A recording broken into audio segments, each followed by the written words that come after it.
Hola, bienvenidos a la Escuela de Psicología y Filosofía Aztlán, cuyo director es el profesor León Azulay.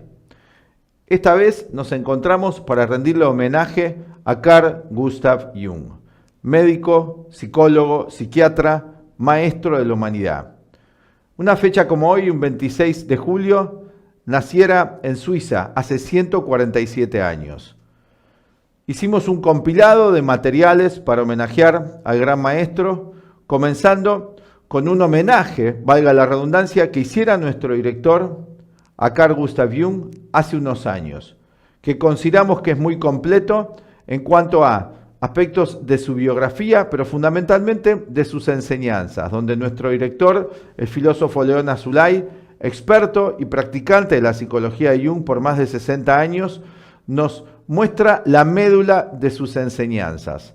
También complementario a este material, trajimos algunas imágenes de una entrevista que se realizara a Carl Gustav Jung en 1957, posterior a la conferencia de nuestro director y maestro. Y luego también para mostrar el gran alcance de la cosmovisión junguiana, porque su psicología es mucho más que una psicología, es una cosmovisión al modo antiguo, al modo griego. Trajimos el testimonio de sus principales colaboradores y discípulos, donde vamos a poder entonces, como decíamos recién, comprobar el alcance de todo su sistema de psicología, de filosofía y de metafísica. Esperamos que disfruten este material y cierran todo el video con imágenes del maestro en su retiro en Bollingen. No se pierdan todo este formidable material de una enseñanza que es el futuro de la humanidad. Estamos en el nacimiento de una nueva época histórica, como lo anunciara Carl Gustav Jung, como lo anunciara también nuestro director y muchos importantes maestros de la humanidad a lo largo del siglo XX, y en estos momentos tan trascendentes de esta civilización en transición, como dijera Jung, estamos necesitados de un nuevo conocimiento, que a la vez es eterno. Esperamos que disfruten de este material.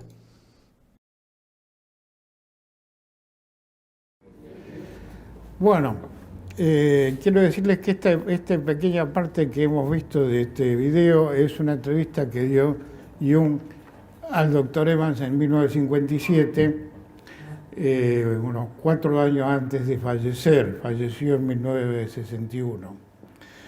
Y tanto esta entrevista, que es larga porque dura varias horas, solamente hemos dado esta parte para introducir este homenaje a Jung.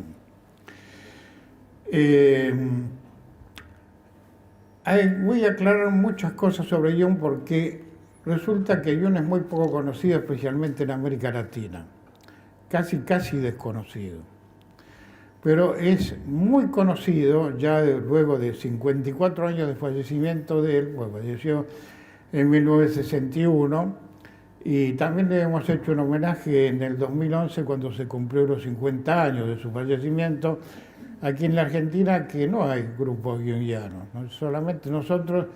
Yo ya hace más de 50 años que me dedico a la psicología, y no, este tipo de psicología, la de Jung y otras psicologías que luego voy a ir aclarando y que están ahí en los programas.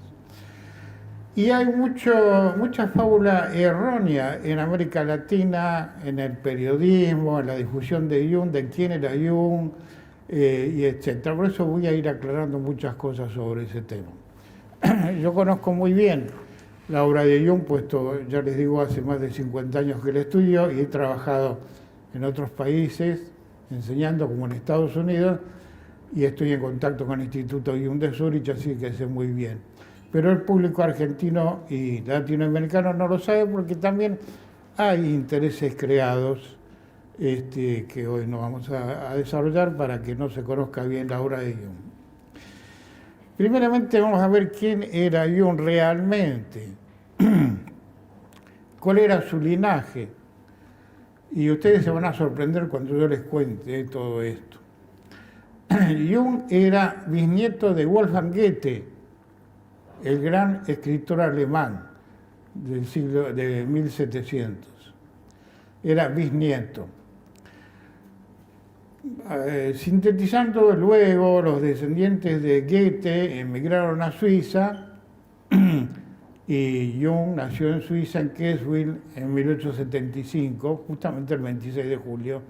Hoy se cumplen 140 años de su nacimiento.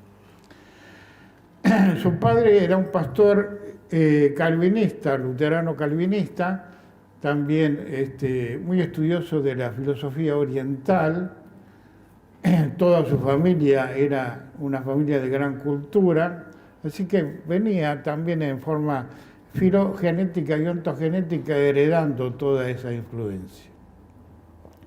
Quería aclarar esto porque en el periodismo hoy se dicen muchas cosas que no son ciertas. Especialmente de quién fue discípulo Freud, Jung. Todo el mundo dice que fue discípulo de Freud.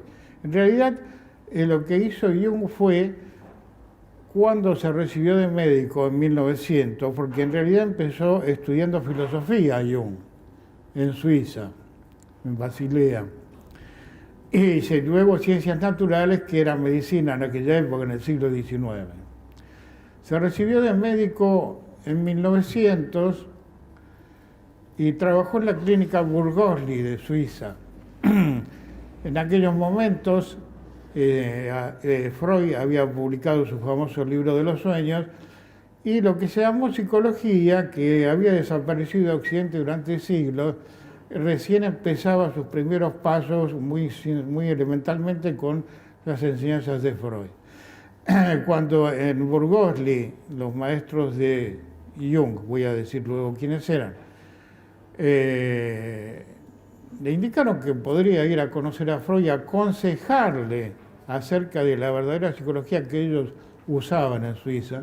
Y eso fue lo que hizo Jung, ir a ver a Freud, que ya era un hombre mucho mayor que él, y se quedó unos pocos años con él. Primero hubo un buen entendimiento, incluido viajaron a Estados Unidos a la Universidad Clark en 1906, porque no solo quería ir a Estados Unidos Jung, sino quería ir porque quería conocer a William James, el gran psicólogo norteamericano.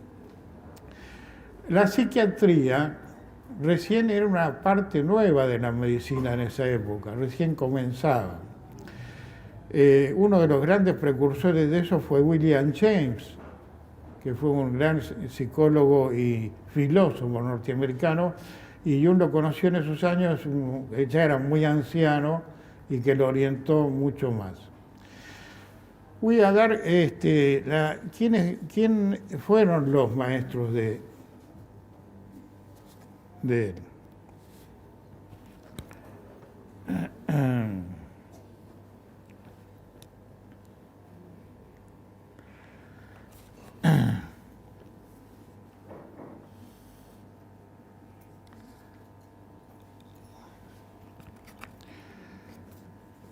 Vamos a ver la ubicación de Jung en el tiempo y quiénes fueron sus maestros y cómo encarar su psicología.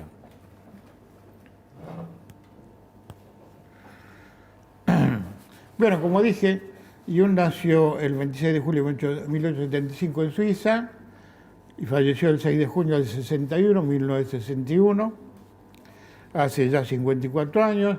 La enseñanza de Jung hoy se usa en todo Estados Unidos, en toda Europa, en Rusia, en India, en los países budistas, en Japón, muy famoso en Japón, incluido el budismo zen de Japón, trabaja con el Instituto Jung de Zúrich y publican enseñanzas conjuntamente. Bueno, una de las influencias que tuvo, dicen todos los periodistas, fue de Freud, y en realidad fue al revés. Fue él que intentó ayudarlo a Freud para que no se desviara demasiado de la psicología. Como Freud no aceptó eso, se separó, y estuvo en relación con Alfredo Adler, que fue otro de los discípulos disidentes de Freud también, que siguió otro camino, y realmente el maestro de Jung fue el doctor Eugen Bleuler, que dirigía el Instituto Burgosli de Psiquiatría en Suiza, que era un instituto que trataba mucho la esquizofrenia y la histeria en esos momentos. Y empezó cuando recién se recibió de médico, tratando de estudiar el tema de la esquizofrenia, porque los esquizofrénicos eran desahuciados y los depositaban ahí como gente perdida. Pero él, con su enorme inteligencia y su interés humano, intentó ver qué era esto de la esquizofrenia y qué realmente se podía hacer con esa gente. Y luego voy a explicar cómo lo logró. Otro de sus maestros fue el doctor Theodor Flournoy, también del mismo instituto, médico y psicólogo suizo, que escribió un libro junto con Jung en aquella época. Y luego se conectó con la escuela fenomenológica de Alemania, que seguía el gnosticismo antiguo, que venía de Alejandría, que tuvo un gran intervalo en oscurantismo que manejó la Iglesia Católica, porque recién la psicología aparece en 1890 con Breuer y Freud en Viena, en forma muy elemental. La escuela fenomenológica alemana fue fundada por von Brentano, que fue un sacerdote jesuita, luego dejó el sacerdocio y se dedicó a la investigación de la psicología antigua esotérica. Su discípulo y también maestro de Jung fue Edmund Husserl. También fue amigo de Martin Heidegger, el gran filósofo alemán. Cuando estudiaba filosofía juntamente con medicina en Suiza, estudió las obras de Nietzsche. Nietzsche había sido profesor de filosofía en Basilea, en Suiza, muchos años antes, en la época en que nació Jung, que Jung era chico, y luego volvió a Alemania, que murió en 1900, y dejó una enorme obra muy poco conocida y muy poco entendida en su época. Y Jung la estudió y la descifró bastante bien. Y ni siquiera hoy mismo entiende la gente que estudia Nietzsche la enseñanza de Nietzsche. Y luego un discípulo de él, tuvo la suerte de tener discípulos importantes, fue el físico Wolfgang Pauli, que era compañero de Heisenberg, de la nueva física. Pauli fue paciente de Jung y luego fue discípulo de Jung, luego que fue curado de un problema con el ánima. Y a raíz de la influencia del conocimiento enorme que tenía Jung, descubrió la partícula del neutrino en la nueva física de la mecánica cuántica, por lo cual le dieron el premio Nobel en 1945. La mecánica cuántica hoy es un sistema de psicología. Ya no es lo que estudiaba Planck y Einstein de la onda y la partícula, sino que la mecánica cuántica estudia qué es la energía psíquica. Y la influencia viene de Jung, porque fue Jung el que abrió camino con ese tema a través de Pauli. Como le digo, para encarar la psicología de Jung hay que tener una idea muy diferente y dejar los prejuicios de lado, inclusive lo que nosotros conocemos como la psicología tradicional conocida. Porque esta psicología de Jung es completamente opuesta a la psicología materialista de Occidente. Es una psicología metafísica. Con esto quiero explicar lo siguiente. La psicología occidental, para nosotros, para los psicólogos, los médicos, somos un cuerpo físico, siguen el esquema materialista y nuestra psique es nuestro cerebro físico. Y el sistema nervioso y todo lo demás. Creo que los que van al médico y al psiquiatra saben eso. Para la escuela junguiana y la escuela budista y de psicología, porque el budismo es una escuela de psicología, no es una religión, tanto en el budismo tibetano como el budismo zen, o el sufismo también, son psicologías metafísicas. ¿Qué quiere decir esto de psicología metafísica? Que ellos consideran que el cuerpo humano es solo un vehículo de la energía psíquica, del psiquismo. El psiquismo es una entidad no física que encarna en un cuerpo físico para existir en el mundo físico, que es nuestro planeta Tierra, porque el planeta Tierra y la existencia en un mundo es una escuela.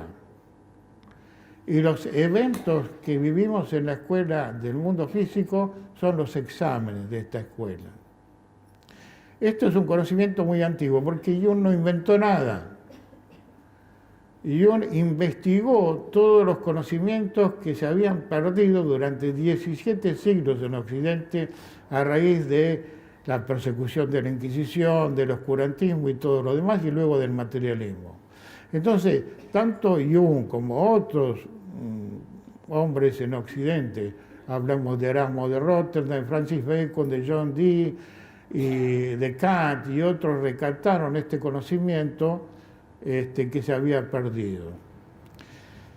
En realidad, el materialismo al final dominó la cultura occidental y ha producido catástrofes totalmente grandes, ¿no es cierto? Entonces, esta psicología, que está muy emparentada con la psicología antigua de Grecia, que además de filósofos había psicólogos, y uno de los grandes psicólogos fue el discípulo de Aristóteles, Teofastro, que fue el primero que escribió el tema de los libros de los caracteres psicológicos hace 2300 años. Todo este material que estoy hablando lo investigó Jung, toda la psicología antigua de Oriente y toda la psicología antigua de Occidente, incluido la psicología de la alquimia. Los alquimistas medievales se disfrazaban de químicos porque la iglesia los perseguía, y cuando decían que hacían química los dejaban tranquilos, pero en realidad era una escuela esotérica. La alquimia, también usaban la química, pero no era su finalidad la química, sino que era un medio para el trabajo psicológico del desarrollo de la conciencia. Y escribían en clave. Los libros de los alquimistas están dibujados y escritos en clave, y por suerte el gran sabio que fue Jung los descifró, y en varios libros de él, como Psicología y Alquimia, explica que era la psicología de la alquimia que coincide con sus propios descubrimientos.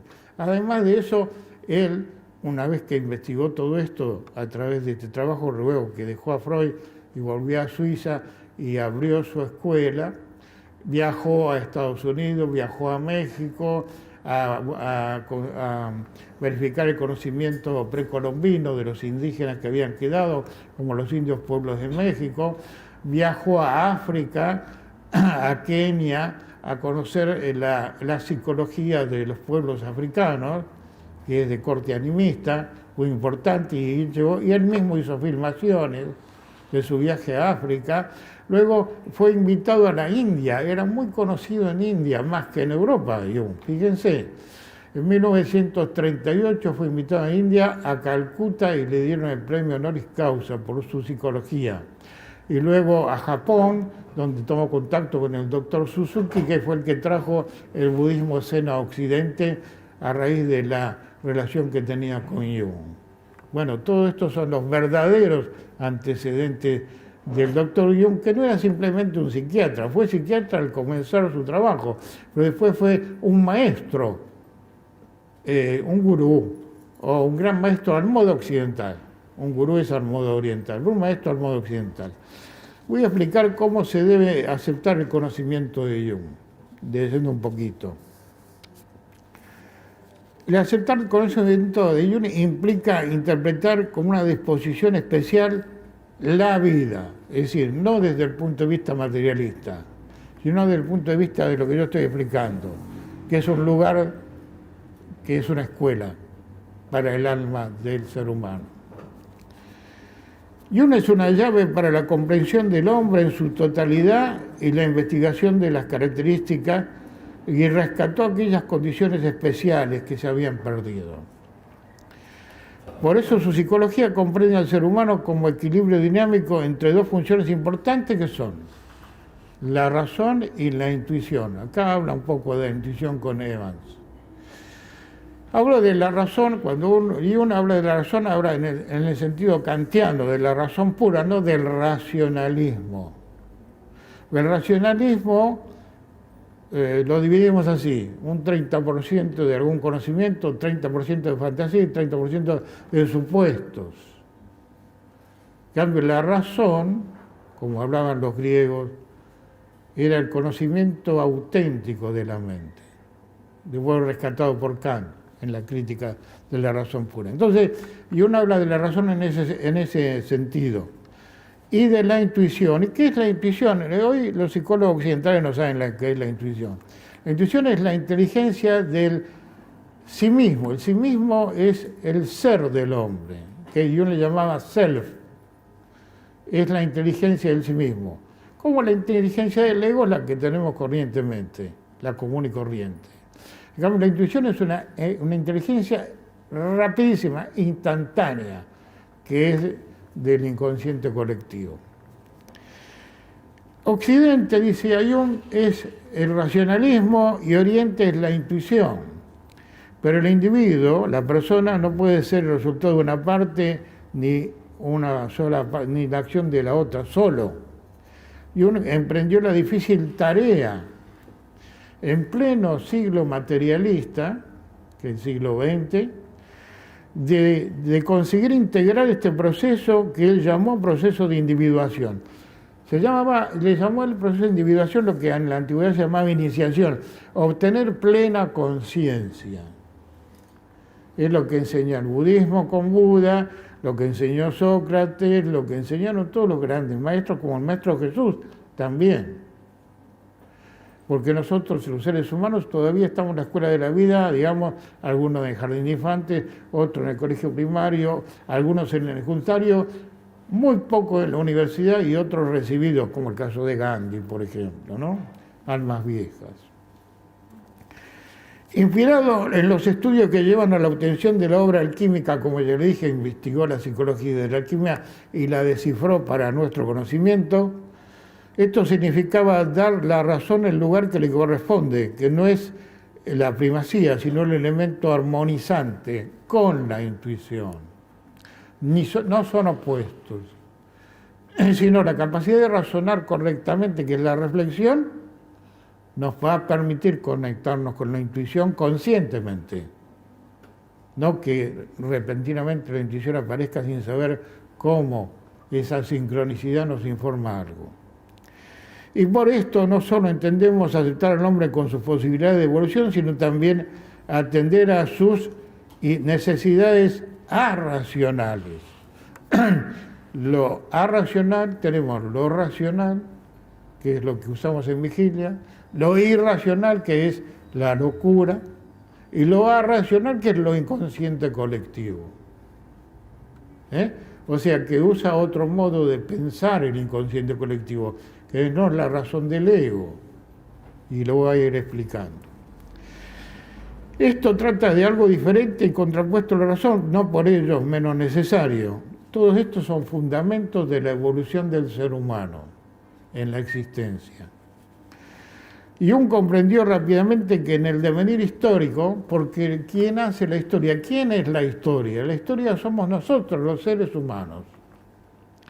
Y todos nosotros hemos vivido en la historia, y por suerte, gracias a una inteligencia superior, nos recordamos las vidas anteriores.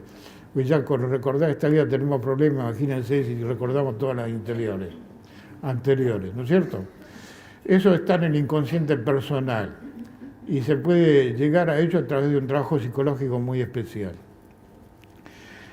Entonces comprendió que en este proceso histórico del ser humano, el auge del positivismo lo sumió en el culto del racionalismo materialista, reduciendo todo a una tontería, lo que es la vida, lo que es el ser humano, lo que es la existencia. Esto, como todo dogma, es malo. El dogma, todos los dogmas que son, y el dogma más que nada de la religión occidental, que era persecutoria y que creían que tenían la única verdad y perseguían a los que no estaban de acuerdo.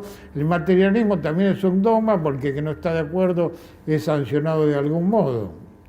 Es decir, la mente tiene que ser libre del dogma, y eso era lo que era Jung, libre de todo dogma. Produce en el individuo una partición, lo obliga a relegar en el inconsciente cosas que le son necesarias. Cuando es perseguido es obligado a reprimir cosas. Él usó los mitos, las leyendas, el pensamiento mágico, no mecánico, sino el mágico en el sentido alquimista, el conocimiento de la intuición, la creatividad, los fenómenos superconscientes y que conducen a la evolución verdadera del ser humano. Esto es lo que Jung llama totalidad de la conciencia y a la semejanza con Dios. Y Jung advierte que hay un caudal energético en la psique capaz de convertir a la persona en genio o en loco, que es la energía del inconsciente colectivo, en sano o enfermo. Y esta fuerza psíquica, hasta entonces solo conocida por el esoterismo, es la que yace en el inconsciente colectivo. El más sorprendente hallazgo para la comprensión cabal de la plena naturaleza humana. Esto lo realizó Jung como beneficio para la humanidad en este último siglo, el siglo XX. No es de extrañar que él no vaciló en apelar a cuanta fuente fuese necesaria para explicar su sistema. Y la psicología de Jung es, como la de Bourdieu, como la del budismo, es para la nueva época histórica, que se llama así comúnmente la era de Acuario, que está muy comercializado eso. Nosotros mejor le llamamos la nueva época histórica. Se valió de textos alquímicos traducidos y que tienen enorme conocimiento psicológico, de los ritos mágicos animistas que hace el budismo tibetano, que no es una diversión, sino son técnicas animistas, porque en psicología hay técnicas dianéticas, técnicas animistas, científicamente hablando. De las leyendas milenarias, porque son relatos de poder. De estudio de los sueños, desde otro punto de vista, no freudiano. De las ideas ocultistas y esotéricas y gnósticas. De los mecanismos mánticos como el I Ching, la astrología y el tarot. Y descubrió y explicó los fenómenos parapsicológicos. Fue una personalidad muy controvertida y discutida en su época, mayormente rechazado y admirado solo en aquellos escasos grupos donde, en concordancia con sus aspiraciones, deseaban hacer con su vida no solo una simple existencia mecánica,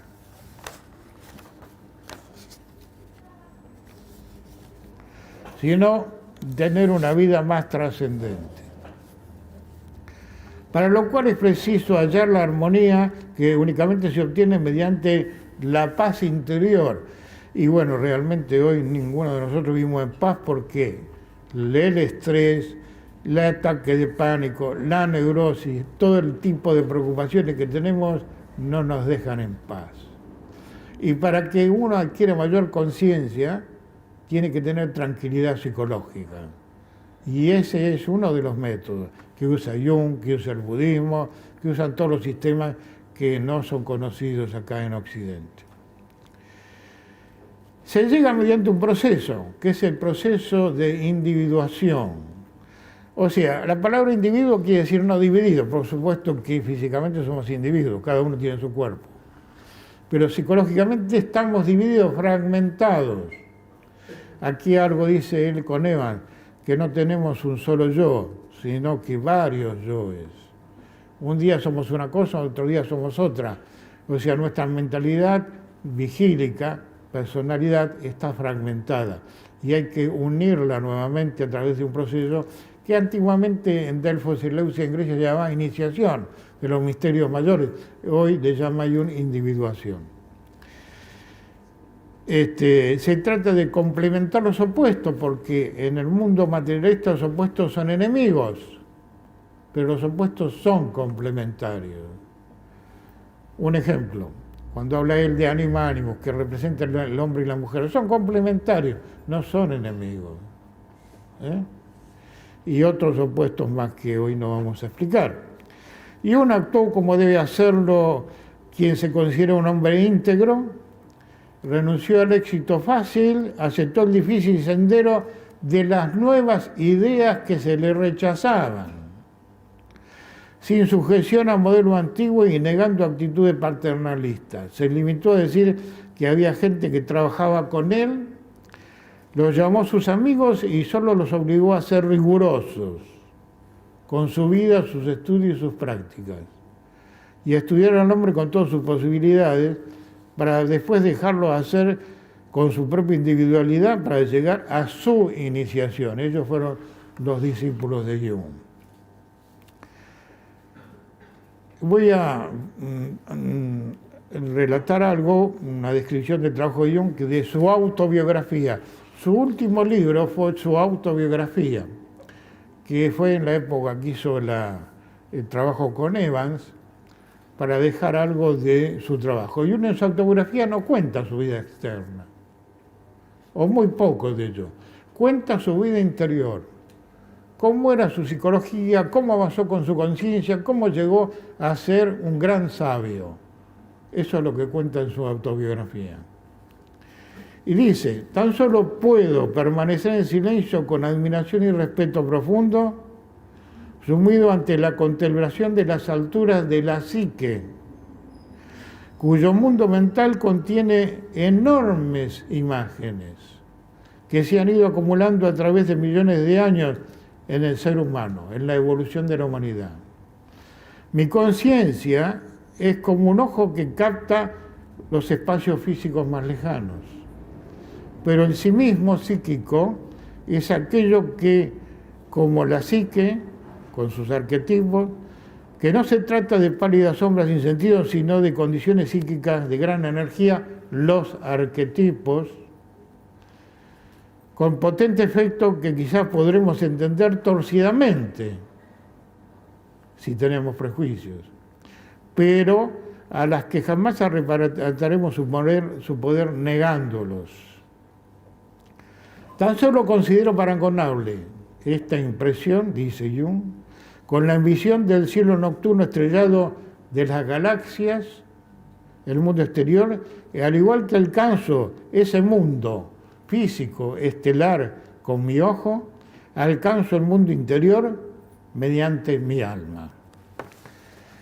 Bien, estas son enormes palabras de Jung. Voy a explicar un poquito de qué se trata la psicología de Jung, así en una forma más sintética, puesto que esto es simplemente un homenaje a Jung, no es un curso, sino para explicar un poco realmente cómo es la enseñanza de Jung. Acá pusieron el esquema Jung. Bien. Ustedes tienen allí el esquema que da Jung de la psique. La psique es una palabra griega que quiere decir alma. Casi todas las palabras que se usan en psicología son de origen griego, que la traducimos al castellano, salvo que usamos la palabra psiquismo todavía, ¿no?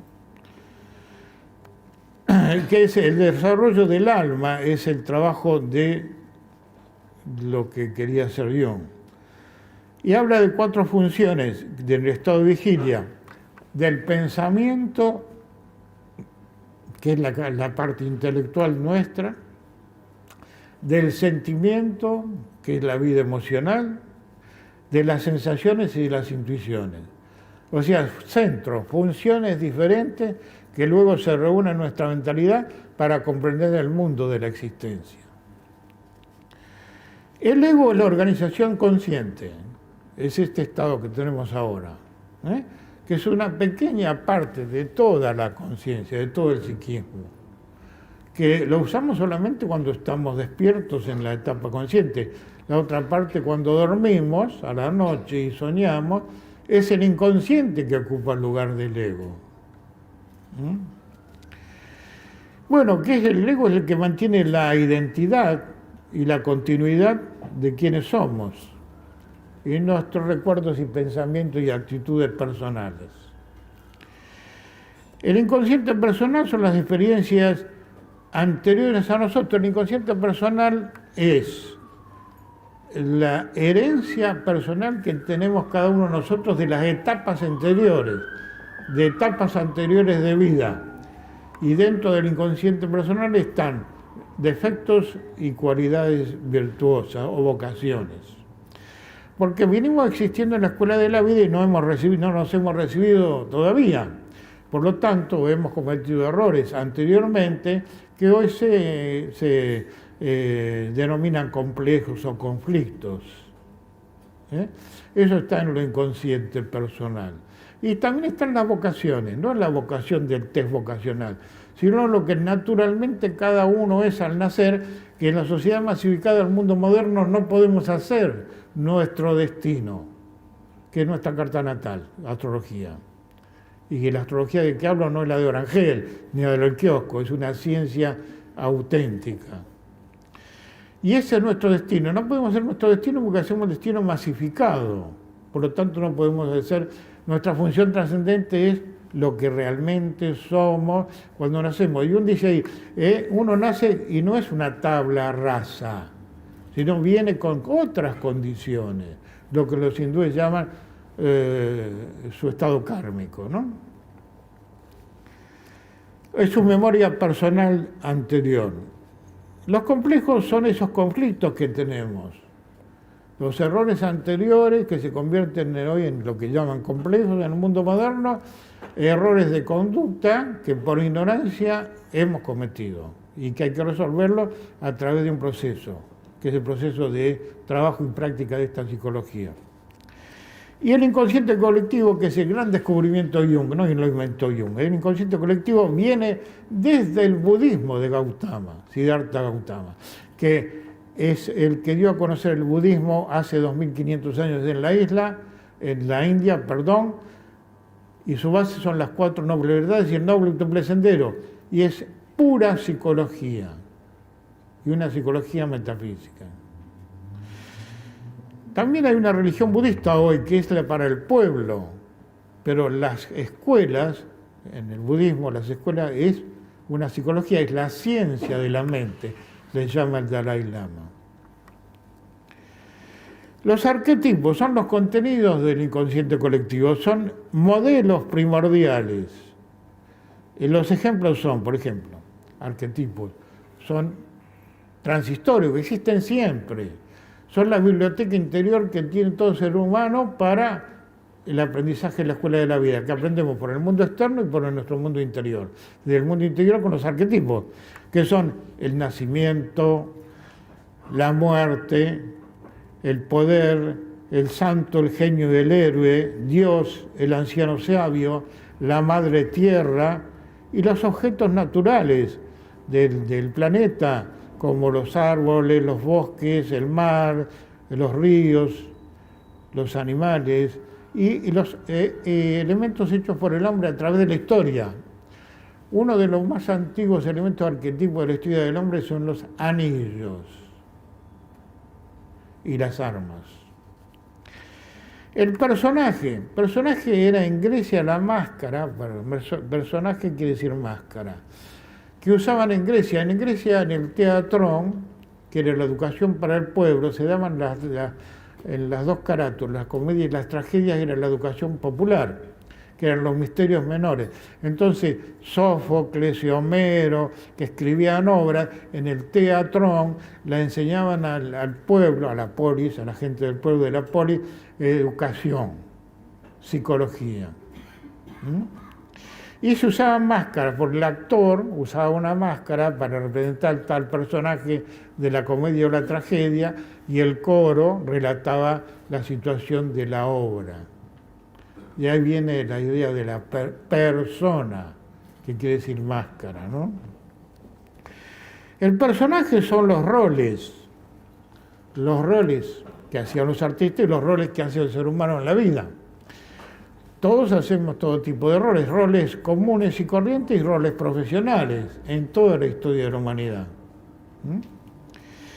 Y el ánima, que es muy importante para nuestra época. El ánima es la vida interna afectiva del varón y la forma de encarar la existencia de la parte masculina de la humanidad. Y el animus es la parte femenina de la mujer, la forma de ser mujer y la forma de encarar la vida como mujer. Ese es uno de los grandes conflictos del siglo XX. La vida afectiva y la vida de los roles. Esta es la proyección que tiene cada uno internamente. Aquí habla yo un poco de una anécdota de ánima, ¿no es cierto? Y la sombra es el elemento de la naturaleza animal, o sea, la parte criminal, instintivo criminal que también tienen los seres humanos, en connotación con el mundo animal, pero que tiene que funcionar en la humanidad de otra forma que en los animales.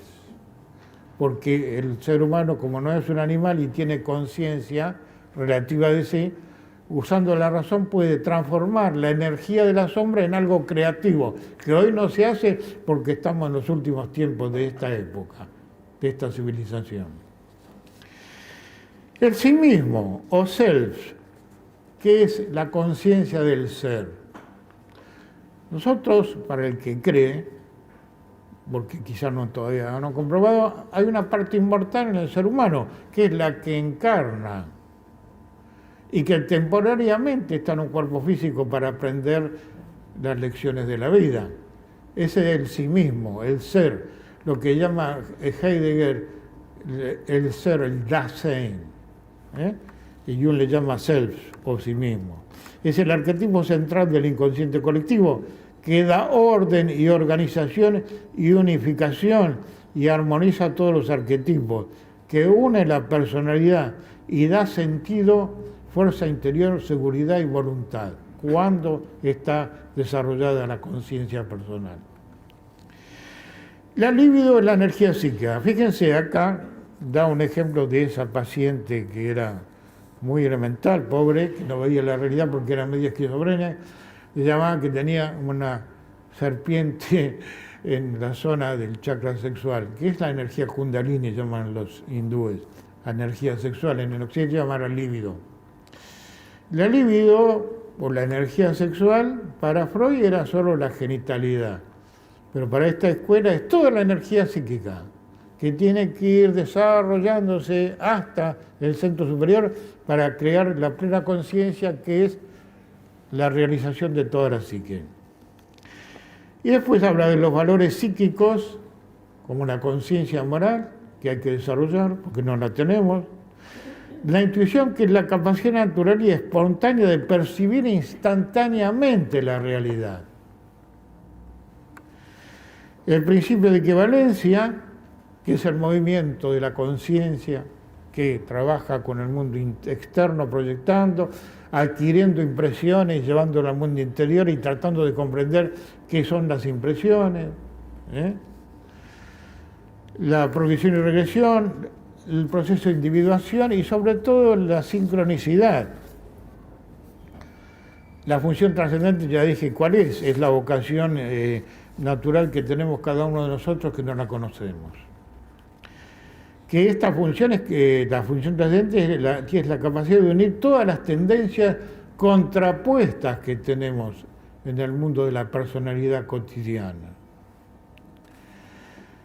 Y luego están los tipos psicológicos. En Occidente se cree que hay dos tipos psicológicos, el loco y el cuerdo, o el rico y el pobre.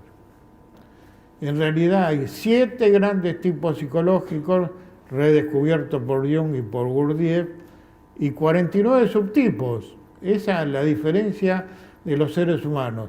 No es el color de piel, blanco, negro, amarillo, del tecnicolor, sino qué edad tiene el alma, qué tipo psicológico es cada uno, qué cantidad de ignorancia y conocimiento tiene, cómo es su forma de ser y de saber. Ahí está la diferencia. Luego usó todo el simbolismo. Simbología es toda una materia de la filosofía, que es la que permite interpretar los sueños, porque lo inconsciente tiene otro lenguaje, que es el lenguaje de los sueños, que es como una película de Hollywood, ¿vieron? En los sueños, parece ciencia ficción. Bueno, es un lenguaje simbólico, y si no entendemos la ciencia y la simbología, no podemos entender los sueños. Bueno, los sueños son los que tratan de compensar los defectos del ego en cierta medida, pero ya cuando se transgrede cierto límite ya no funcionan como pasa hoy en día. Y luego el principio de sincronicidad, que es una ley causal. En Occidente nosotros creemos solamente en la ley de causa y efecto. Todo es causa y efecto en todas las ciencias, en todas las ciencias técnicas, física, matemática, sociología, lo que sea. Pero hay otra ley que conocen en Oriente, que es sincronismo, y al que nosotros le llamamos casualidad, ¿no es cierto? De repente me encuentro con algo que no esperaba, de repente pensé en alguien y de repente me llama por teléfono, de repente caminando pensando en alguien me lo encuentro en la esquina y digo, qué casualidad. Eso es sincronicidad. Sincronicidad es la función del self que trata de ayudar al ego, indicándole situaciones favorables que tiene que poder usar para salir de su conflicto. Bueno, esta es la coincidencia significativa de la conciencia de la sincronicidad. Bueno, una pesada síntesis, esta es la psicología de Jung. Y es la psicología también del cuarto camino, porque tanto la psicología de Gurdjieff, llamada cuarto camino, que viene de la India, y que modernizado por Gurdjieff le dio ese nombre, junto con la psicología de Jung, la psicología budista, la psicología sufí, son las nuevas psicologías para la nueva época histórica. Esta es nuestra escuela. En nuestra escuela enseñamos todos estos temas y usamos como herramienta también la astrología, pero la astrología de otro modo. No es la astrología del horóscopo que hacen en la televisión o Orangel y todo eso. La astrología es la ciencia de las energías de nuestro sistema solar y las energías dirigen la materia. Así que todas las energías del cosmos que llegan a nuestro planeta en todo momento dirigen nuestra conducta psicológica y física. Este conocimiento fue prohibido por Constantino, el primer emperador católico en el año 300 de la era cristiana.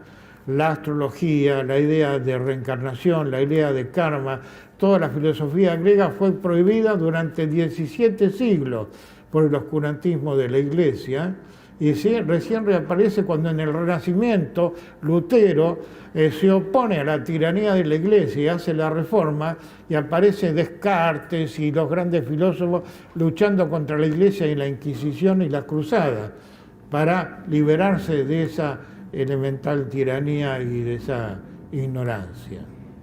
Bueno, esto en apretada síntesis del sistema, y los invito a que puedan acudir a nuestra escuela si tienen interés en estudiar todos estos temas y en poder cambiar. Las psicologías, estas que nombramos, son terapéutica y pedagógica al mismo tiempo. O sea, pedagógica porque le enseña un nuevo conocimiento, y terapéutica porque si usted la practica, usted cambia y resuelve sus conflictos. Si lo practica, no si viene a escuchar solamente. Les cuento una anécdota. Ocurre muy comúnmente, y yo tengo mucha experiencia en esto porque ya hace décadas que enseño, que la gente viene a estudiar, a leer algún libro de esta psicología, tanto de Gurdjieff, Niccolo o de esa, y lee el libro y lo cierra a ver si cambió. Y no cambió, y va y lo vende en el Parque Rivadavia, y después otro que lo compra en el Parque Rivadavia y viene con ese libro que lo vendió el otro. Y le dice, le echó la culpa al libro por no cambiar. No, querido, si vos no practicás, no cambiás. Les voy a contar una anécdota. Cuando yo vivía en Estados Unidos trabajando, los reyes de la locura son los norteamericanos, ¿no? Te venden por mail, no había en aquella época, ¿no? Por correo te venden de todo. Te vendían un librito, cómo aprender a nadar en su domicilio sin pileta. Entonces sacaban la foto con todos los movimientos que tenía que hacer. Entonces vos sin pileta lo practicabas y después si te metías una pileta te ahogaba. ¿Entiendes? O sea, si uno no practica, no cambia. Cuando uno va al gimnasio, hoy está lleno de gimnasios para hacer deporte, si se sienta a mirar lo que hacen levantando pesas, nunca va a sacar músculo, lo va a hacer el que hace la gimnasia. Entonces, toda esta psicología, en la época griega, indoaria, en la época auténtica, fue práctica. Había, por supuesto, una información teórica, pero todo era practicable. Todo había que practicarlo si uno quería cambiar. Ahora, ocurre que en el racionalismo moderno de la cultura universitaria todo es teórico. Mucha información teórica y después si llegaste te dan un título y después haga lo que pueda. Y así anda el mundo. Mis amigos decían, periodistas de mi época, soy Sarrelli. Bueno, ahora Nicolás, que es profesor de nuestra facultad, de nuestra universidad, les va a explicar los horarios, los cursos y todo lo demás. Muchas gracias.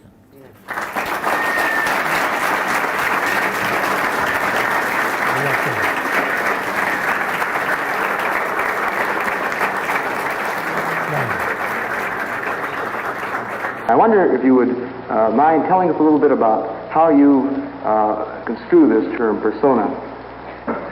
Well, this is a practical concept we need in elucidating people's relation.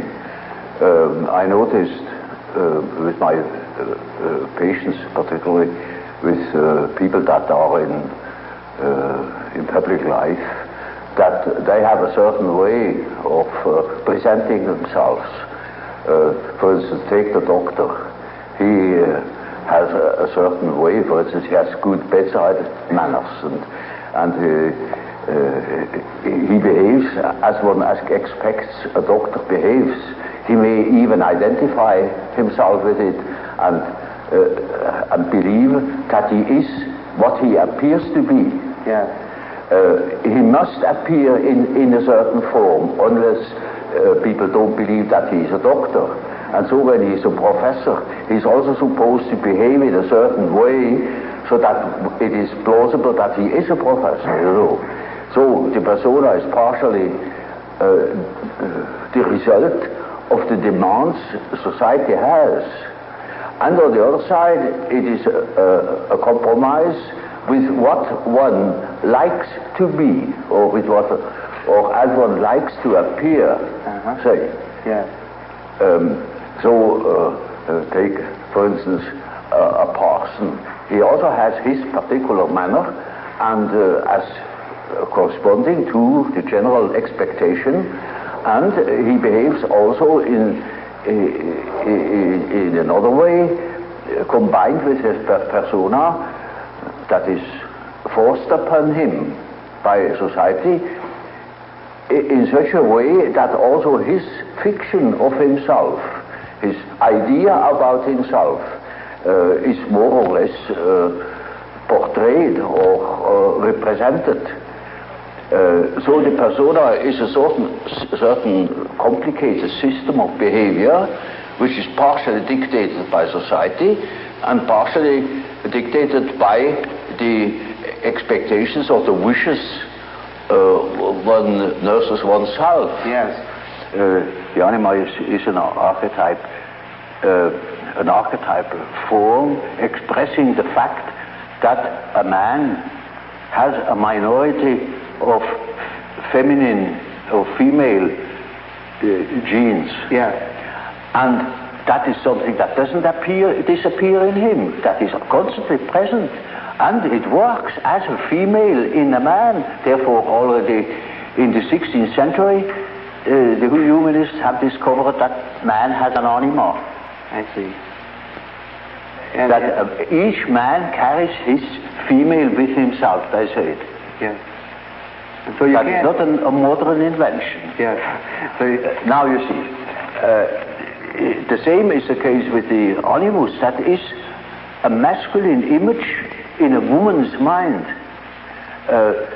which is not sometimes quite conscious, sometimes it is not conscious, but it is called into life the moment that woman meets a man who says the right things. I see. And then because he said it is all true, and he is the fellow. Now you also use the term self. Yes. Now the word self then, would this have a different meaning than say ego or Oh yes, persona? oh quite, oh yes. You see, when I say self, then you must not think of I myself, because that is only your empirical self, and that is covered by the term ego. Ego, yes. But when it is matter of the self, then it is matter of a personality that is more complete than the ego, because the ego is only consists of what you are conscious of. Yeah, yes. Your awareness. Yeah, what you know to be yourself. Yes. The whole personality of man is indescribable. Yeah. His consciousness can be described. His unconscious cannot be described, because the unconscious, as I must repeat myself, is always unconscious. Yes. And it is really unconscious. It really does not know it. Does not know about it. And so we don't know our unconscious personality. We have hints, we have certain ideas, but we don't know it really. Nobody can say where man ends. And that is the beauty of it, you know. Yeah. It's very interesting. Yeah. The unconscious of man can reach God knows where. There we are going to make discoveries. Yes, yes. Because it is, nowadays particularly, the world hangs on a thin thread. Yeah. And that is the psyche of man. Yeah. It is, nowadays we are not threatened by elementary catastrophes. There is no such thing as an H-bomb. Yeah. That is all man's doing. Yeah. We are the great danger. The psyche is the great danger. What if something goes wrong with the psyche? Yeah. Yeah. You see?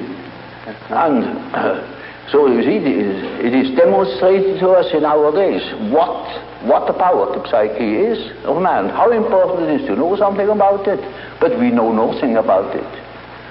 Nobody would give credit to the idea that the psychical processes of the ordinary man have any importance whatever. One thinks, oh, he has just what he has in his head. It is all from his surrounding. He's taught such a thing, believes such a thing. And particularly if he's well housed and well fed, then he has no idea at all. Yeah. And that's the great mistake. Yeah. Because he is just that as which he is born, and he is not born as tabula rasa, but as a reality.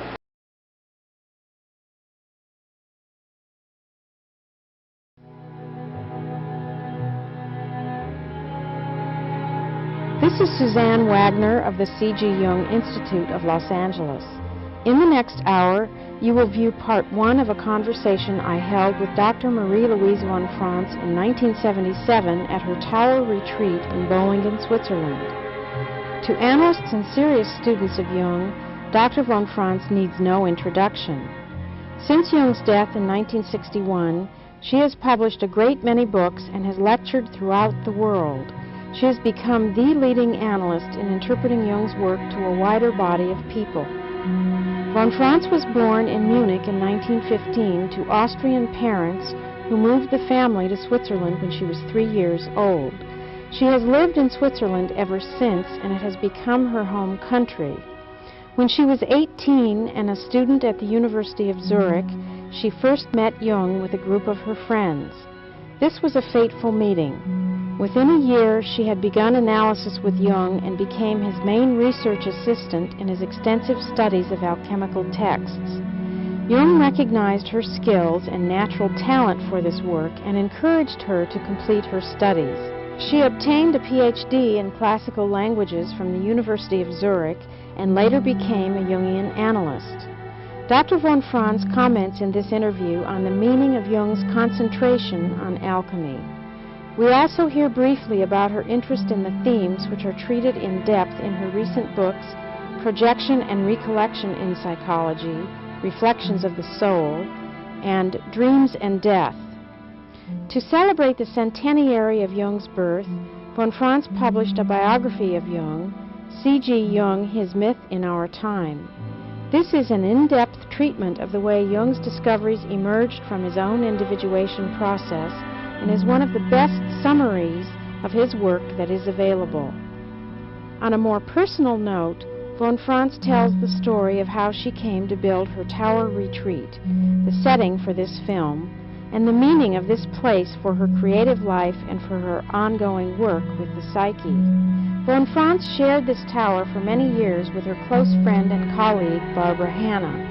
They were warm and gracious to the whole film crew and served us a delicious lunch cooked by von Franz over the fire.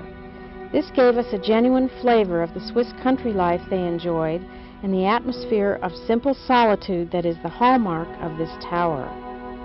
This conversation was filmed in March of 1977.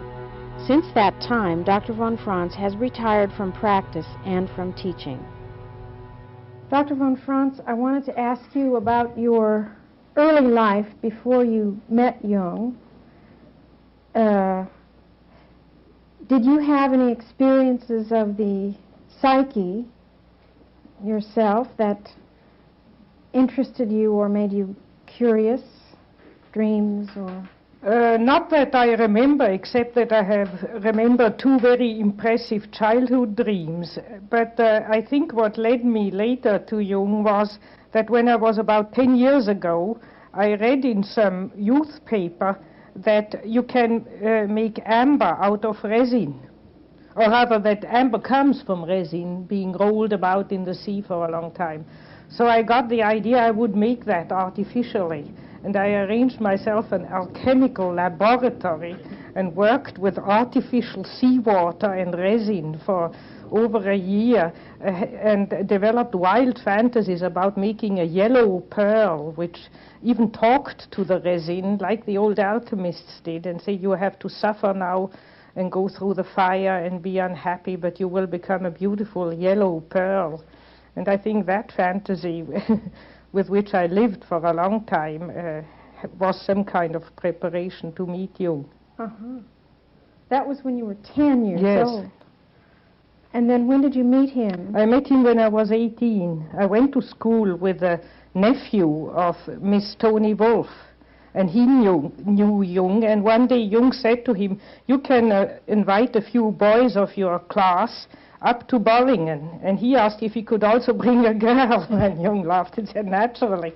So we went, 6 boys, and that one 7, and I, it makes 8. We were invited to Bollingen just shortly before leaving school, and that's how I met him, by so-called chance. Uh-huh. Did you recognize a fateful meeting at that time? Oh yes, I did. We went out there to the tower, and out of the bushes suddenly we were standing around kind of, you know, awkwardly as one does, not knowing what was going to happen, and then out of the bushes came a man, and I was deeply impressed by him. I thought naturally he was a Methuselah, because when you are 18 you think a 58-year-old is ready for the cemetery. And then there was one story which he told us. He dived right away into psychology already at lunch. We stayed lunch till supper until late in the evening. That we stayed the whole day with him. And he told that story, which you can read in the memories, about this girl who was on the moon and had to fight a demon, and the black demon got her. Oh. And and he pretended, he told it in a way as if she really had been on the moon, and it had happened. And I was very rationalistically trained from school, so I said indignantly, but she imagined to be on the moon, or she dreamt it, but she wasn't on the moon. And he looked at me earnestly and said, yes, she was on the moon.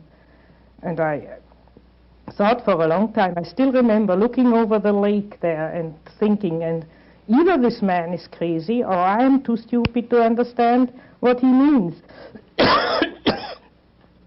And then suddenly it dawned on me, he means that what happens psychically is the real reality. And this other moon, this stony desert which goes around the earth, that's illusion, or that's only pseudo-reality. And that hit me tremendously deeply. When did you tell him about your own alchemical laboratory?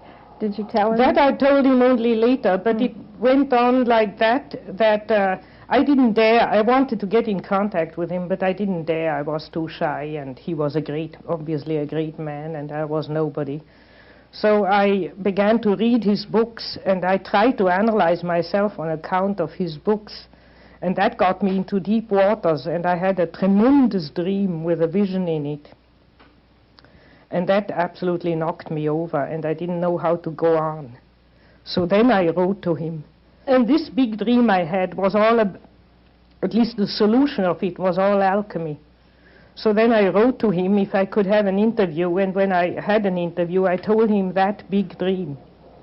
And he said, oh Lord, I knew you had to do with alchemy, but I didn't know it was that much. And then I had to confess to him. I said I would like to come in analysis with him. And he said, you want a teaching analysis? And I said, no, I'm quite crazy enough to have a real one. You see, I thought teaching analysis was some superficial nonsense. And so he laughed, but then I confessed I had no money. My parents gave me absolutely not a centime, though I was 18. So he said, well, that fits very well.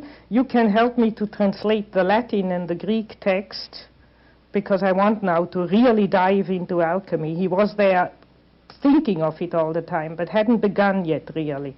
Mm-hmm. And you can help me, because I had intended to study classical philology. Actually, from a dream I told him in Bollingen, and he told me I should, on account of it, do that. And you can translate these texts for me, and I'll analyze you. That will be the exchange business. So that's what we did from the beginning. It's a very different fate than Jung had. I mean, to come after him. To come after Jung is a very different fate, and one has to fully realize and have the humility to also recognize this is an exceptional man. How, in my idea, he's of the size of Lao Tse or somebody like that. Very rare. That's a sort of man which is born every 2,000 years in history. And one cannot compare oneself with him. One has to try to learn from him what one can and know that there are enormous dimensions which we don't understand yet, which he understood. So one is really contained in him, in his work. I mean, it's in one way. inside of In it. one way, one is contained in him, inevitably. But in another way, not, because each time you realize it, something in yourself, in your own way, then it becomes yours.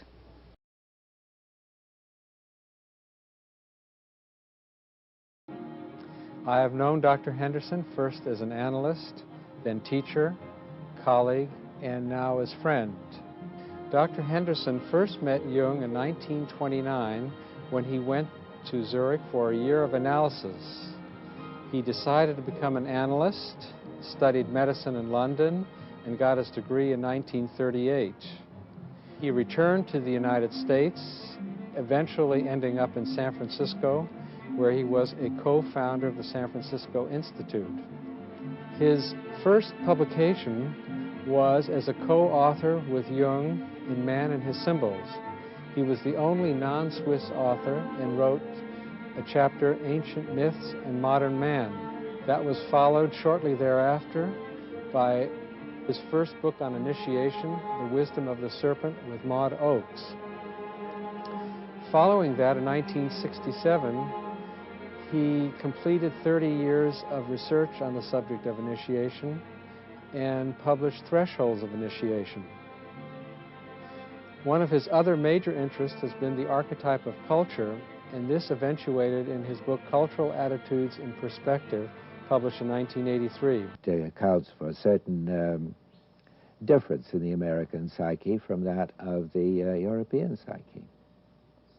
You say somehow that we can't really completely integrate, or that the Indian, I wonder if that's, as an American, do you think that's specific to the Indian, or do you think that is so with other symbols too? The Indian Jung described as the symbolic figure that he felt expressed the deepest level of the American psyche. Is it because of the depth of the experience, or the depth of the symbolism of the Indian, that we as Americans can't completely integrate it, or is... Well, it's just a fact that the Indians were here for thousands of years and are, in a way, a part of the landscape. They were.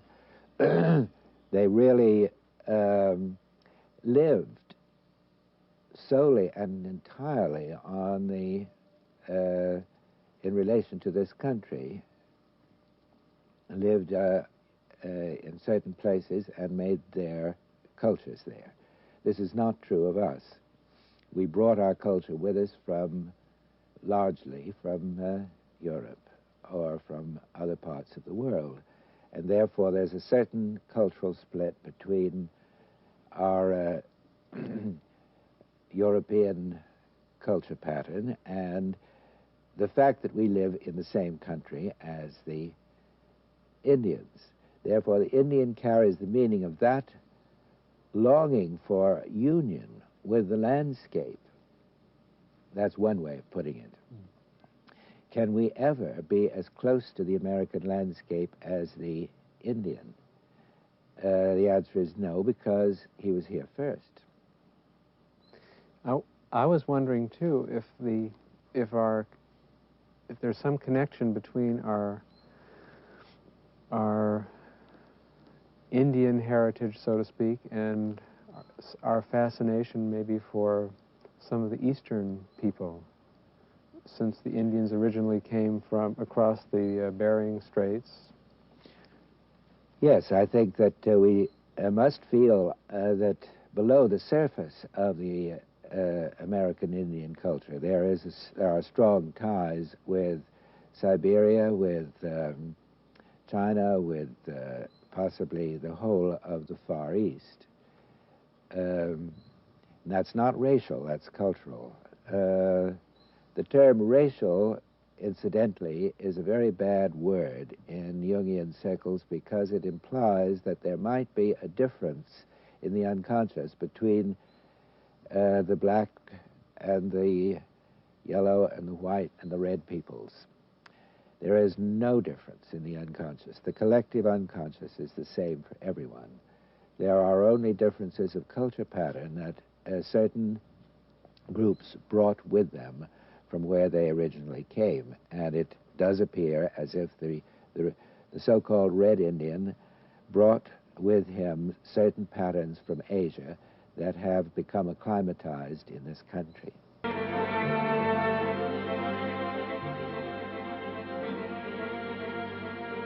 Joe, I wanted to ask, could you talk about any of your own encounters with Jung's shadow? In your relationship with him?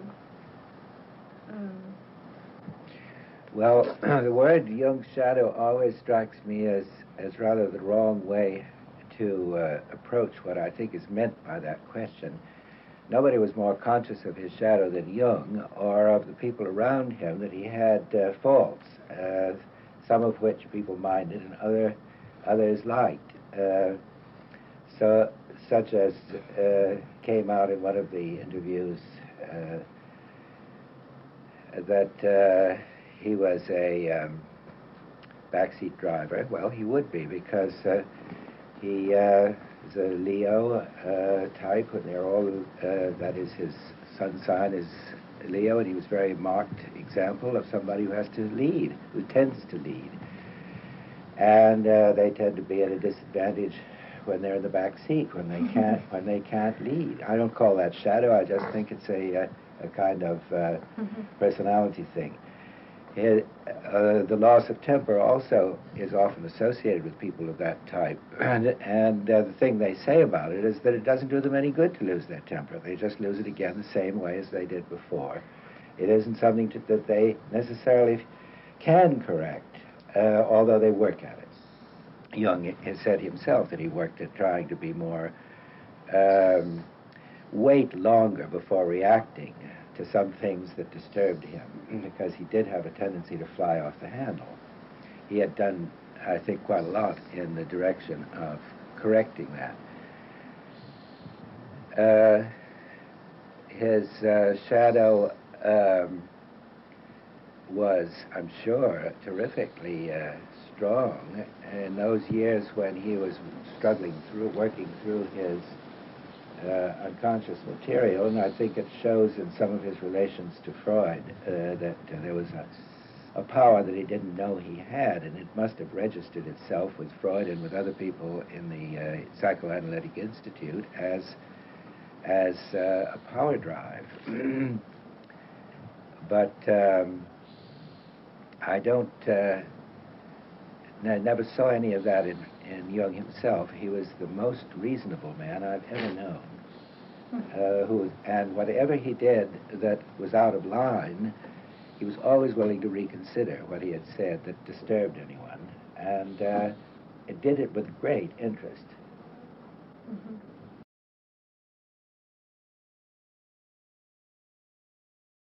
This is Suzanne Wagner of the C.G. Jung Institute of Los Angeles.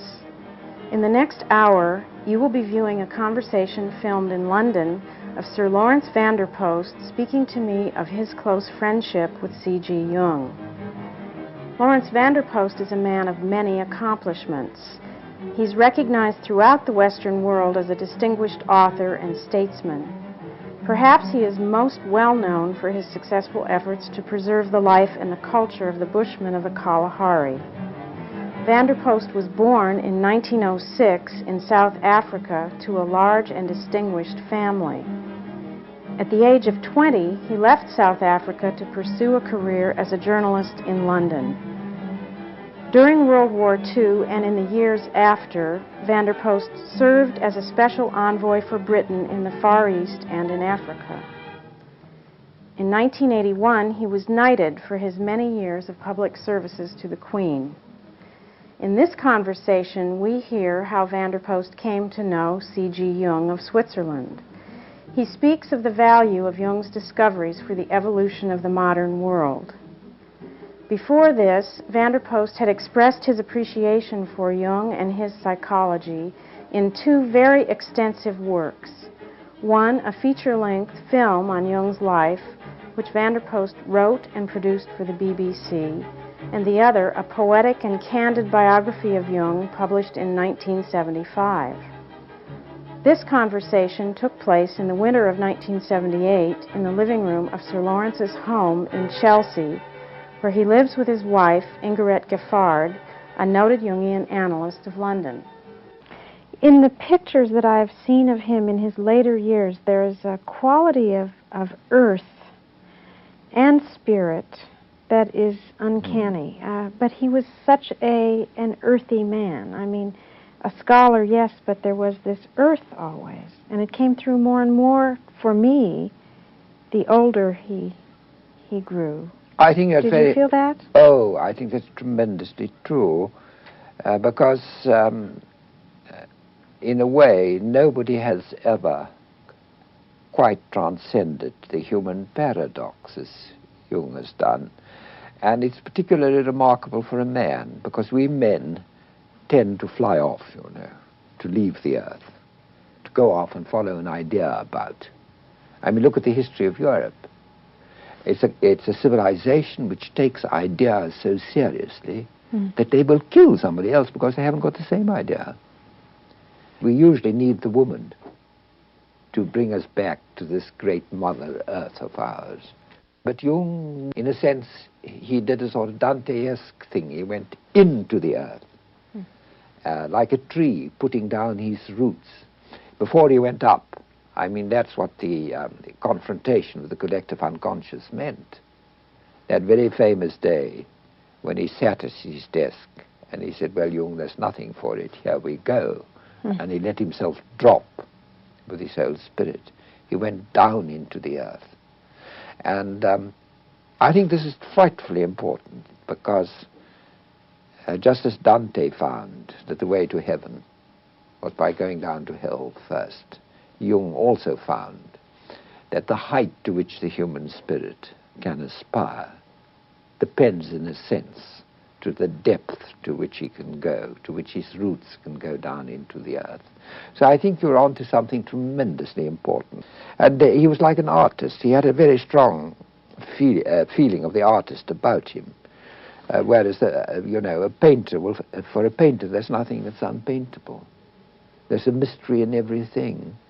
For the poet, too, for the musician, no sound is nothing but a sound. It's something more. It conveys a plus. And this sense of the plus in everything was very highly developed in Jung.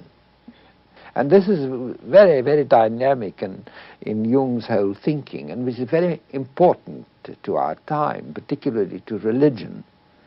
Because when Jung was born, the whole of the religious experience of Europe, or not experience rather, but religious thinking, was imprisoned in the feeling that creation was something which was accomplished way back, and we were merely living it. But on the contrary, for Jung, the act of creation has barely begun. And that we, if we fulfill ourselves, if we, at the extent to which we achieve what he called wholeness, we have the privilege, not an easy privilege, but we have the privilege of participating in what is a continuing act of creation.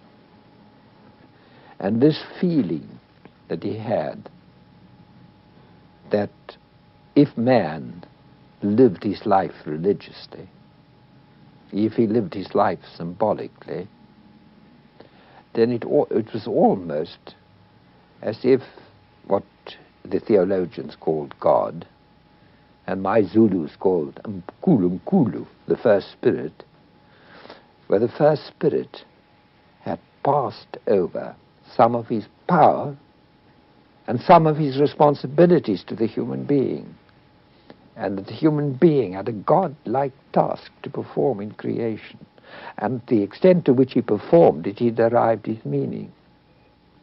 It's a very important part of Jung's thinking. And in that way, one comes to what, to me, is the most important thing about Jung, is that he's the most important religious personality the world's had for many, many generations. I wouldn't like, one doesn't want to go into comparisons, but through Jung, I think the human being who in all cultures, it doesn't matter which culture you take now, whether it's a Hindu, a Taoist, a Buddhist, a mumbo-jumbo, a praying mantis culture, it doesn't matter what culture you take, people have lost their capacity for religious experience. Because there isn't a contemporary door, as it were. And it seems to me that Jung has opened the door whereby the human being can recover again his capacity for religious experience. And in the extent to which man recovers this capacity for religious experience, the future of life on this planet depends. Yes.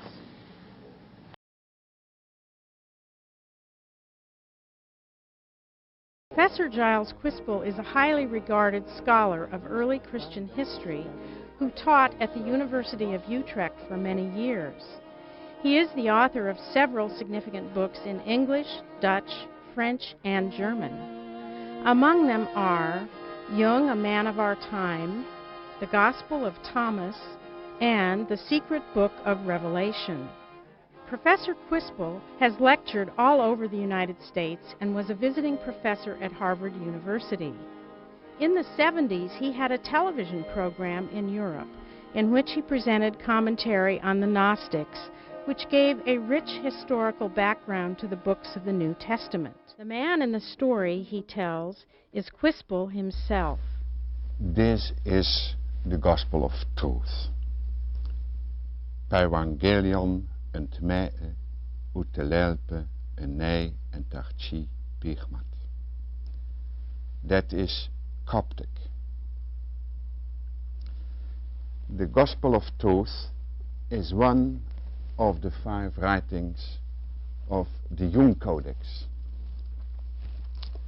Here I have the beginning of the Jung Codex. And here I have the end of the 3rd treatise of the Jung Codex, the treatise on the resurrection. And this is the first part of the last treatise, the Tractatus Tripartitus. And I will tell you now how this Jung Codex was discovered. On May the 10th, 1952, a Dutch professor at Utrecht University left his home to take the train to Brussels. In Roosendaal, he thought that he was in Tilburg, and therefore he missed the connection. So it arrived that he came 2 hours too late in the restaurant in Brussels where the middleman was waiting. He offered to the man a check of 35,000 Swiss francs. The man gave him a codex and the professor returned home.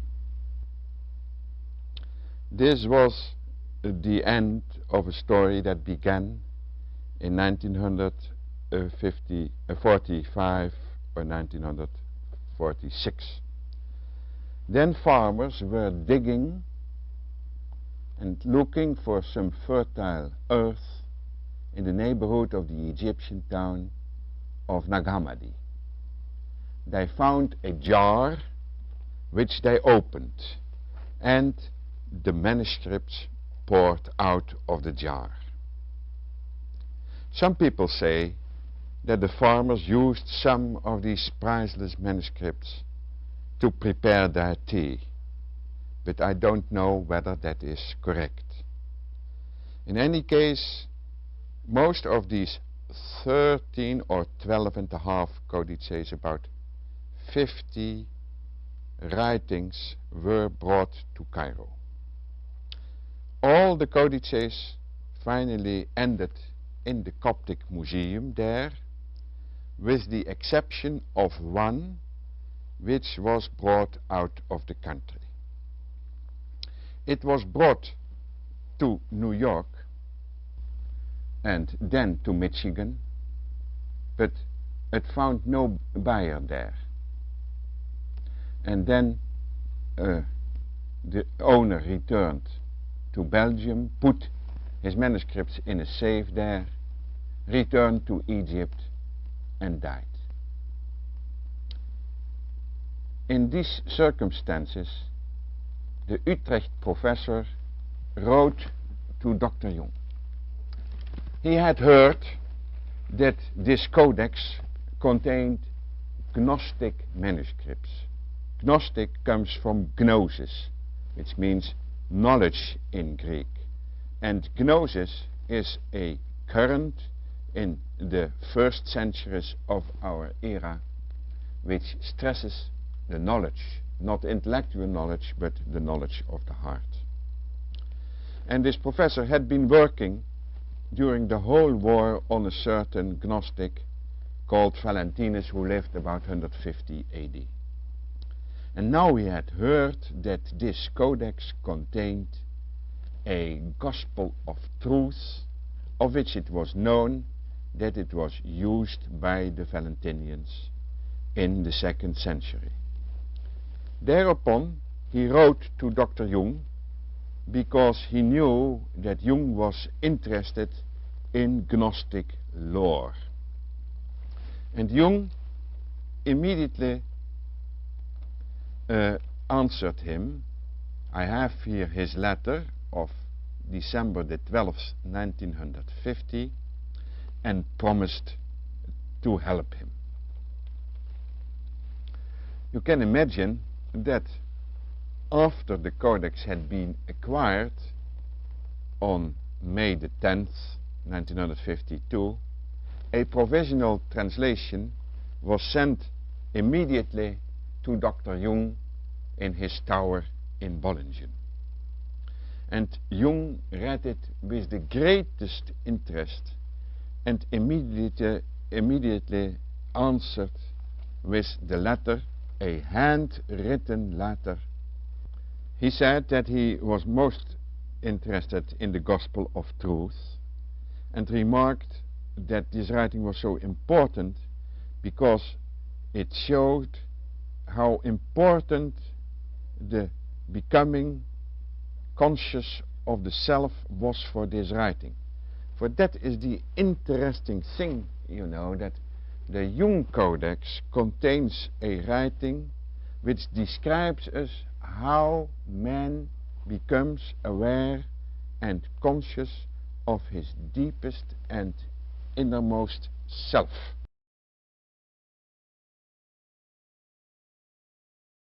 Dr. Fry was a longtime student, colleague, and friend of C.G. Jung. She was part of a group of gifted colleagues who recognized Dr. Jung's genius early on and who provided him with substantial support and creative exchange during the years when he was formulating his major discoveries of the psyche.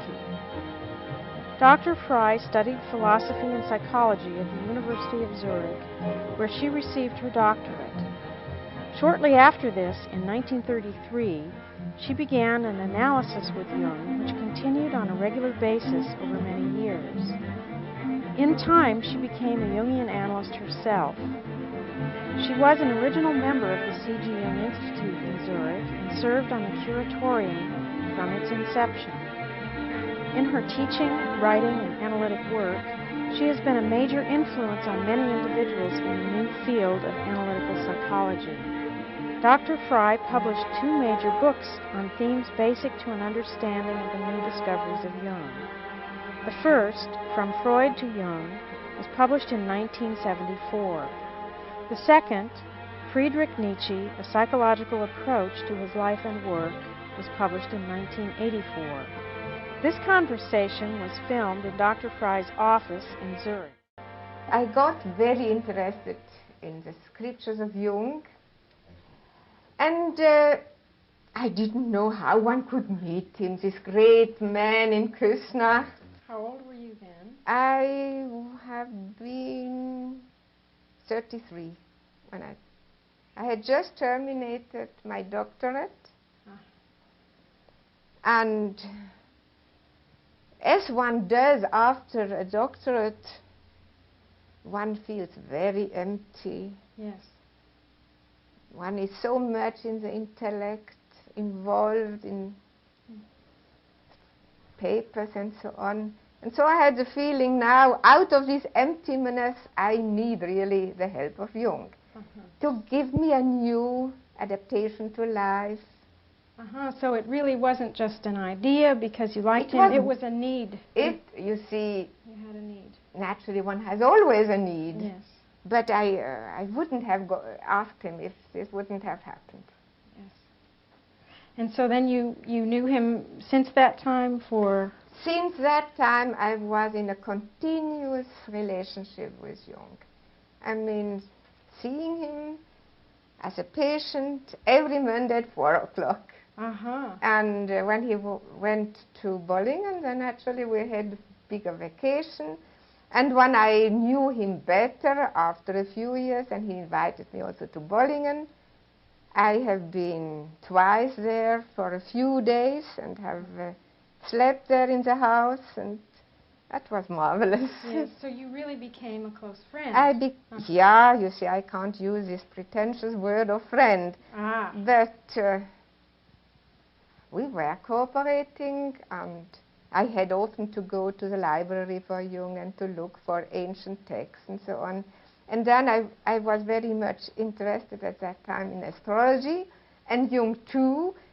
So he asked me to write a paper on astrology, which I did. This was also one part which attracted me so much to Jung. It was that he had an opening to the transcendental. Yes. So you see that I never could have worked with a Freudian because it would have been dried, it would have been killing for me. I needed the soul. And what was so marvelous in the work with Jung, it was his emotional involvement. Jung was always there. Jung was always emotionally interested. Both in analysis and outside? Yes. Was he the same? Did you experience him? Jung was always the same. Always the same. Always the same. When you met him in the club or when you met him privately or in the analysis, it was always a man interested in the, I would like to use the word, in the supernatural food. Always. Yeah. Into the depths. And you see, you could come into his room in analysis, and he was just speaking about the dreams you had had before, last night, not knowing them, but was. He was involved. He was so transparent for people. And that was a fascinating thing in the relationship with Jung. Therefore, everybody who knew Jung had the feeling he speaks one's own language. It was an inner knowledge he had for the human soul. But this was also naturally, we were so much spoiled when he was in his so-called anima, that is in his connected with his own depth. Then there was, one experienced it as if a light would fall into your head. One didn't see it, but one felt it, that a ray of his spirit was falling onto us. And one was terribly spoiled, because compared with this, as a man, we are no more so interesting.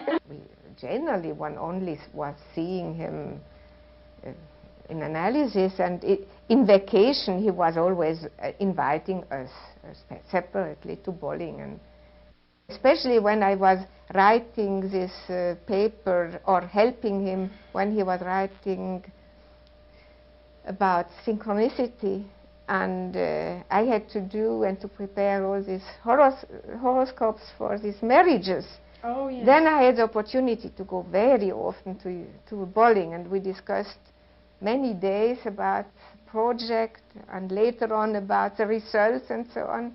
That was very interesting. All right. Well, you see, this is a Greek inscription. It begins Ho Aion, Pais Esti, Paitson, Petreion, Paidos, He Basileia. It is a quotation from Herrn Paitos. It says, time is a child that plays like a child. A game on a board, the kingdom of the child. Then Telesphorus, this is the name of this little figure here. He is the familiar spirit of the god of the physicians, Aesculapius. The text says, Telesphorus, traveling through the dark spaces of the cosmos, and rising out of the depths like a star, he points the way, par e ilioioculas kai demononairo, to the gates of the sun and the land of the dreams. This axioma has played a very great role through 1700 years of alchemy. Then you see here the sign of the sun, here the sign of the moon. On the left side Jupiter, on the right side Venus. Saturn above, Mars below. These four planets are the so-called division into four, the tetrameria.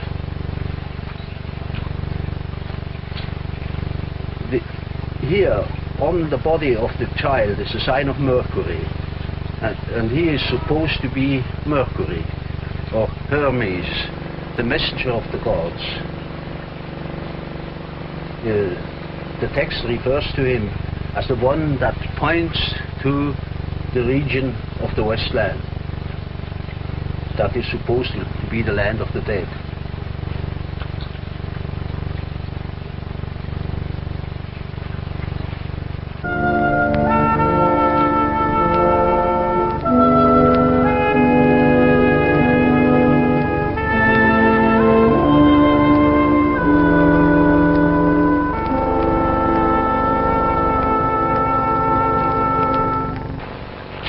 This is a Latin inscription. It is a verse by Arnaldus de Villanova, a famous physician and alchemist of the early 13th century. It reads, here is the stone, the insignificant one, cheap concerning price. It is despised by the stupid, all the more appreciated by the wise. C.G. Jung, from gratitude, has made and put this stone in memory of his 75th birthday. That's it.